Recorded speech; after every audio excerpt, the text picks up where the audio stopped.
이 피해자들 또 유족들의 예, 맺힌 한이 풀리지 예, 않아서 그럴 텐데 오늘 그 문재인 대통령이 그 기념사에서요 예, 이런 말씀을 하셨어요. 이거 잠깐만 듣고 와볼까요? 예, 발포 명령자 규명과 계엄군이 자행한 민간인 학살, 헬기 사격의 진실과 은폐 조작 의혹 같은 국가폭력의 진상은 반드시 밝혀내야 할 것입니다. 네, 이렇게 강조를 해주셨는데 지금 진실 규명이 안 된 게 이 발포 누가 했는가, 민간인 학살 문제, 또 헬기 사격, 은폐 조작 뭐 이런 문제들. 자, 우리 최백은 교수님은 이 5.18 하면은 뭐 어떤 생각이 먼저 떠오르십니까?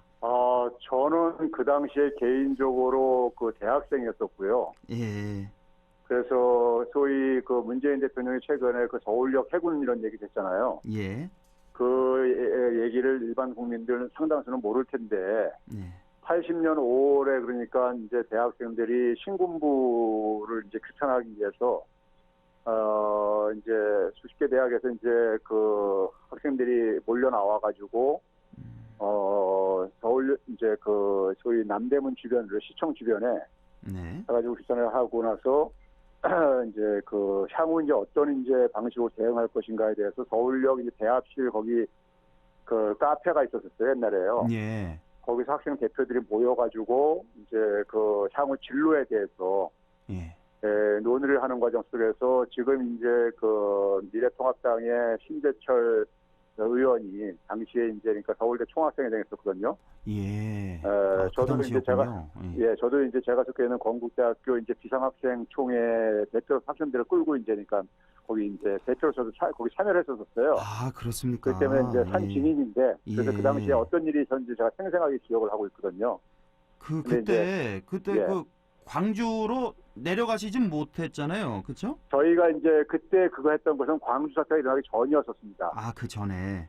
예, 전이었었고요. 그리고 나서 이제 저희가 그 서울역에서 어쨌든 간에 그 심재철 지금 의원 섞어 몇 명이 회군하는 걸 주도하는 것에서 내부에서 반발이 많았었어요. 네. 반발이 많은데 그런 식의 결정에 이제 그 동의할 수 없다 보니까 바로 이제 그 이하에 대해서 이제 그러니까는 전국 학생 대표자들의 또 이제 그러니까는 그 회의가 였었어요. 예. 근데 그 당시에 이제 제가 생생하게 기억하는 게 밤새서 회의를 하는데 새벽녘 때 이제 12시가 넘어서 보니까는 지방 학생들이요. 그래서 이제 경상도에서는 계명대 제가 그때 기억이 계명대 학생이었던 걸로 기억하는데 머리에 이제 그러니까 머리가 터져가지고 피가 이제 이렇게 그 흥건한 이런 상태 속에서 올라와서 이제 지방의 상황을 이제 알려주고 이제 그런 게 이제 그 당시에 그 분위기였었어요. 그게 5.18 며칠 전이었죠?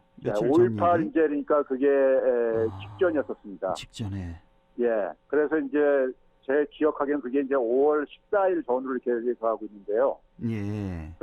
그리고 나서 그 회의, 심야 회의 끝나는 그 다음날 새벽에 이제 계엄군이 들어와가지고요. 다들 막 연행해 가고 학생 대표들을요. 그래요. 그리고 이제 일부들은 이제 도망가고 막 아수라장이 됐죠. 이게 지금 저는 서울 상황이신 거죠? 그렇죠. 그리고 나서 이런 일이 있었군요. 그리고 나서 저는 이제 개인적으로 천주교를 통해 가지고 네. 제 친구 그 이제 부친이 당시에 그 이 천주교에 이제 그러니까는 그 저희 노동 문제 관련해 가지고 그쪽에 그 책임자로 있었던 이제 아버님이 있었는데요. 네. 그분 통해서 천주교를 통해 가지고 광주 상황을 전해 들었죠. 전해 듣고 예. 그래서 저희들이 이제 광주 상황에 대해서 대응을 하기 위해서 이제 서울에서 이제 그러니까는 이제 호응 집회를 시도를 이제 몇 차례 이제 그러니까 했는데 다 이제 그 당시는 뭐 온 서울 시내에 이제 계엄군들이 깔려 있어가지고 소수만 모이기만 해도 다 이제 잡아가고 다 이제 그러니까 뭐 이렇게 그런 상황이었었어요. 예. 그래서 이제 그 광주 사태를 저는 그런 식으로 이제 전해드리면서 이제 간략하게 들은 거죠. 광주에 이제 그러니까 군인이 들어와서 이제 뭐 무참하게 이제 그러니까 그랬다는 얘기를. 예. 근데 예. 그 당시에 이제 학생 운동 하셨으니까 교수님은 예. 그나마 아셨는데 일반 국민들은 그 당시에 몰랐죠. 대부분. 몰랐습니다. 철저히 차단돼 있었기 때문에. 철저히 차단돼 있고. 예.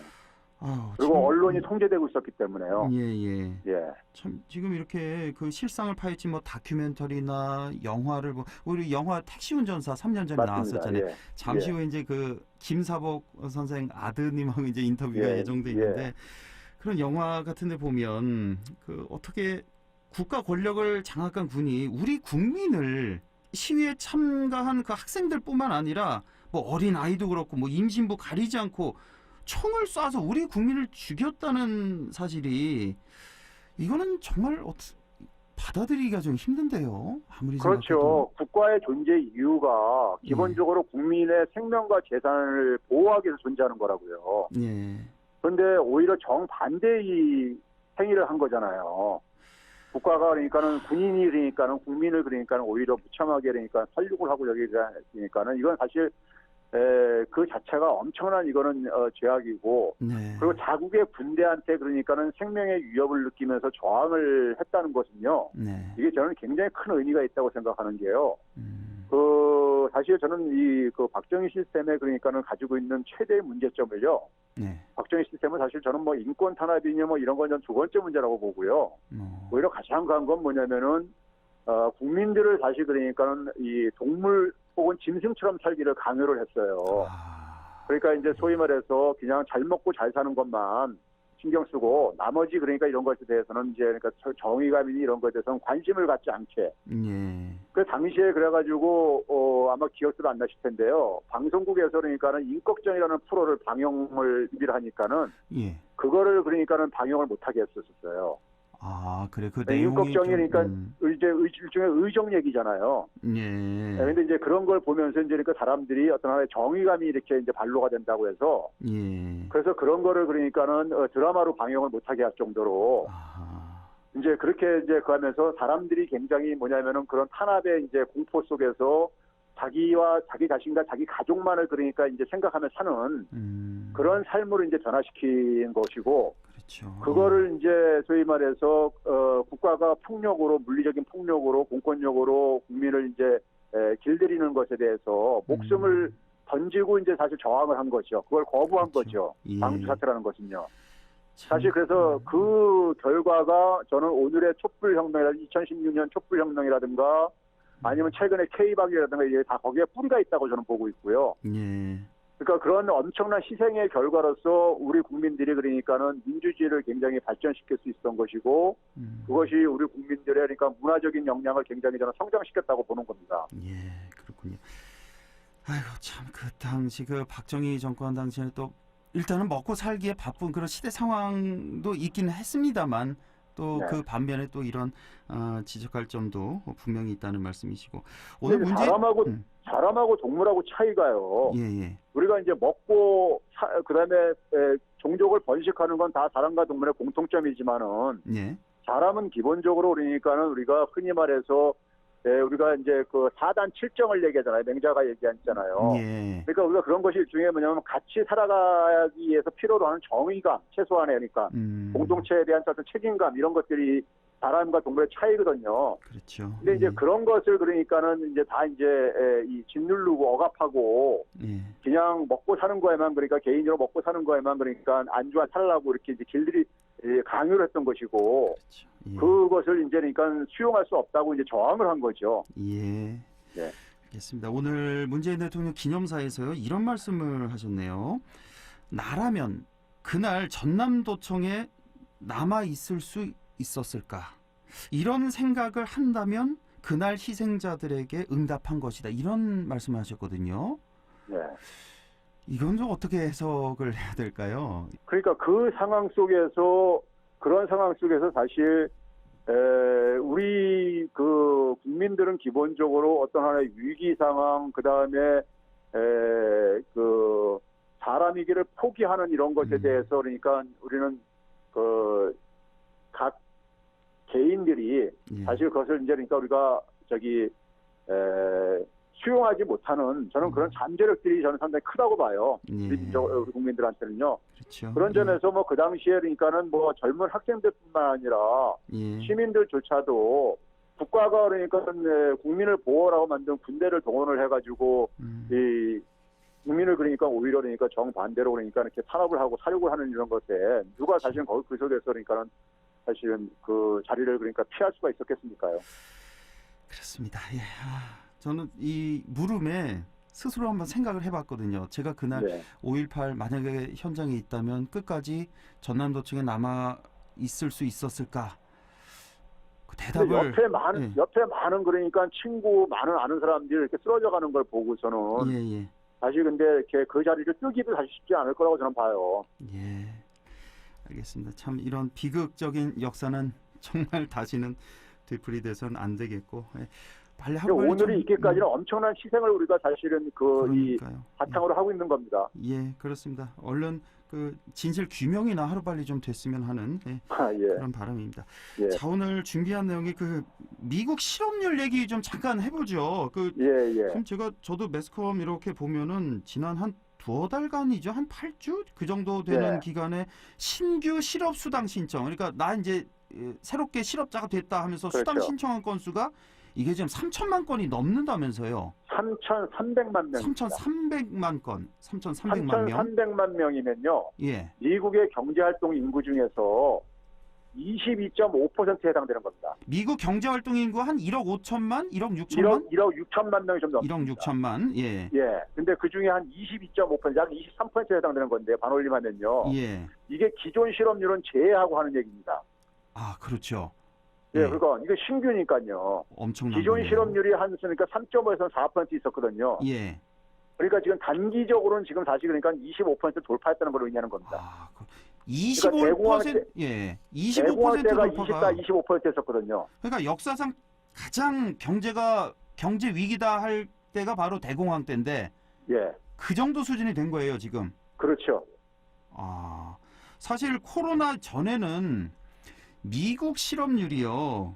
예. 이게 역사상 제일 좋다 막 그러지 않았나요? 맞습니다. 그 1970년 이래 그러니까는 70년이면 지금부터 한 50년 전이란 말이에요. 예. 50년 전 동안에 확 낮았던 적이 있었습니다. 실업률이요. 그러니까요. 실업률이 사상 제일 낮았다. 그러니까 거의 완전 고용 수준이다 막 이랬잖아요. 맞습니다. 예. 거의 완전 고용이 아니라 연준에서 얘기하는 완전 고용은 한 4.5% 정도 돼요. 그거보다 더 낮은 거예요. 그러니까 그 3%대 실업률을 보이던 미국이 한 두 달 만에 지금 25% 수준까지 내려간 거예요. 예. 아, 이거 어떻게 해석해야 됩니까? 이런 근데 현상을. 이게 그러니까는 제가 볼 때 방역의 실패인 거예요. 방역의 실패. 예. 방역의 실패인데 문제는 이게 이제 끔찍한 게 뭐냐면요. 예. 지금 경제가 이렇게 곤두박질 치다 보니까 다시 경제활동 재개를 지금 서두르고 있잖아요. 예. 그렇습니다. 그런 이유가 왜 그러냐면은 이 실업자가 엄청난 규모의 실업자가 미국은 실업자가 되는 순간에요. 실업자가 됐을 때 의존할 수 있는 소득이 실업급여잖아요. 예. 실업급여를 최대한 받을 수 있는 게 그러니까 그래서 한 10년 이상 이렇게 그렇게 이 실업급여 부은 사람들에 대해서 최대한 보장하는 게 6개월입니다. 아, 6개월만 6개월 받습니까? 넘으면 더 이상 지원 안 해줘요. 우리랑 그렇게 큰 차이가 없네요. 우리는 9개월까지죠. 그렇죠, 우리는. 문재인 정부에서 한 달 더 늘려가지고 9개월까지고요. 예. 근데 이제 6개월까지고요. 문제는 뭐냐면 더 치명적인 건 뭐냐면은 미국의 대부분 그러니까는 이 의료보험은요 일자리하고 연계돼 있어요. 아하. 예. 그러니까 이제 최저소득자들, 그러니까 빈곤층 이하의 소득자라든가, 아니면 이제 그다음에 이제 노년층들 중에서 이제 그러니까는 그 어려운 사람들 빼놓고는요, 다 직장과 관련돼가지고 하게 돼 있는 거예요. 아, 직장이 있어야 이제 돈을 벌고 있어야 의료보험 혜택을 받을 수 있는 거잖아요. 그렇죠. 우리처럼 그러니까 정부가 전국민 의료보험 이런 게 아니기 때문에요. 예. 아니기 때문에 직장에 기반한 그러니까 의료보험인 거예요. 직장이 있대요. 그렇지 않으면 이제 되게 소수 잘 사는 사람들은 민간보험을 이용을 하고 있고 한 6% 정도는요. 아, 예. 오바마가 개혁을 한 게 그나마 한 것이 뭐냐면 차상위 계층을 조금 이제 그러니까는 그 어려운 사람들한테 했는데 그게 우리나라 소득으로 보게 되면요. 월 소득으로 보게 되면 한 320만 원 그러니까 이하인 사람들에 대해서 정부가 일정 부분 좀 이제 지원을 해줘가지고 가입을 유도하는 그러니까 이런 방식으로 했는데 여전히 뭐냐면은 절반 이상은 그러니까 직장과 연계가 돼 있단 말이에요. 그리고 거기에 또 추가로 한 10%는 그러니까 또 보험에 가입을 안 돼 있는 사람도 있고요. 그러면 실업자가 되는 장기 실업자가 되는 순간에 어떤 문제가 있냐면요. 경제적인 수입이 끊어지죠. 예. 근데 문제는 뭐냐면 의료보험 서비스도 끊어지는 거예요. 그러니까 병원에 못 가고요. 예. 그러면 사실 그러니까 자기들만 그런 게 아니라 가족까지 돼버리는 거죠. 아. 미성년자, 예. 부양가족까지요. 예. 그렇게 되면은 결국 뭐냐면 생존의 이기죠, 이거는요. 그러니까요. 그렇죠. 아파도 병원 못 가고 이렇게 되면요. 예. 그래서 그렇다- 실제로 보게 되면은 이번에 코로나19로 우리가 사망자 중에 보게 되면은 예. 흑인이 그러니까 전체 사망자의 43%가 돼요. 아, 그렇습니까? 흑인이 예, 43%. 근데 흑인의 인구 비율은 한 13%뿐이 안 됩니다. 전체 인구예요. 아, 그래요. 예. 오. 전체 인구의 13%뿐이 안 되는데 사망자는 거의 43%예요. 예. 그러니까 왜 그러냐면 흑인들이 상대적으로 우리가 취약계층이 많은 거죠. 그래서 병원을 못 가니까 의료 혜택을 그렇죠. 못 받아서 사망자가 많다. 이렇게 또 해석이 되는 거군요. 그렇죠. 오. 그러니까 미국 같은 경우는 뭐냐면은 이 노동시장 유연화가 굉장히 높은 나라예요. 예. OECD 국가 중에서 그러니까는 정규직 같은 경우는 두 번째로 그러니까는 해고하기 쉬워요. 아하, 예. 임시직은 첫 번째로 높습니다. 그래서 압도적으로요, 그러니까요. 예. 그러니까 쉽게 해고할 수 있는 나라인 거예요. 예. 그러니까 경제가 조금 안 좋게 되면 기업들은 다 이렇게 해고를 합니다. 근데 노동시장을 유연화시키려면은 사회보장제도가 뒷받침이 돼야 되는 거예요. 그렇죠. 예. 사회보장제도는 굉장히 취약하면서 의료보험 지금 얘기했듯이요. 아, 예. 취약하면서 노동시장까지 그러니까 굉장히 쉽게 해고를 할 수 있게 하니까는 이런 예. 참극이 벌어지는 거예요. 미국의 실업급여 받는 기간이 6개월밖에 안 된다는 거 깜짝 놀랐습니다. 예, 그게 오래된 거예요. 80대부터 지금까지 하니까요. 우리보다 훨씬 길 줄 알았는데. 예. 그러니까 왜 그렇게 짧게 해놨냐면요. 예. 그게 짧아야지만이 빨리 노동시장으로 들어간다 이거예요. 아, 예, 예. 그러니까 눈높이를 낮춰서라도 빨리빨리 그게 노동시장으로 진입하라 이거예요. 그래가지고 80년대는 그거 가지고 실업률을 많이 그러니까 낮추는 데 효과도 봤어요. 아, 그렇군요. 사람들이 왜 그러냐면은 직장을 안 잡게 되면은 의료보험이 끊어지니까요. 예. 길을 쓰고 직장을 잡으려고 하는 거예요. 눈높이를 낮춰서라도요. 예. 사회보장도 약하고 그러니까요. 예. 그래서 그거 가지고 그러니까는 유럽보다도 그러니까 실업률을 낮췄다고 자기들 노동시장 시스템이 굉장히 선진적이다 이렇게 자랑을 하고 미국 학자들이 그랬었거든요. 예, 예. 근데 이게 이번에 코로나19로 그 민낯이 적나라하게 드러나는 거죠. 그렇군요. 예. 그러니까 그러다 보니까 코로나19를 제대로 통제도 안 된 상태 속에서 지금 경제활동을 재개를 하는데 이렇게 되면 우리나라 저기 이태원 클럽발 이런 것처럼 다시 안 나타난 벌도 어디 있습니까? 알겠습니다. 최근에 그 미국의 실업률이 폭등하면서 이제 그 실업자들이 의료 혜택을 못 받으면서 사망자가 폭증하고 있는 이런 상황 설명을 해주셨습니다. 시간이 다 돼서요, 교수님. 다음 주에 네. 또 연결하겠습니다. 고맙습니다. 네, 감사합니다.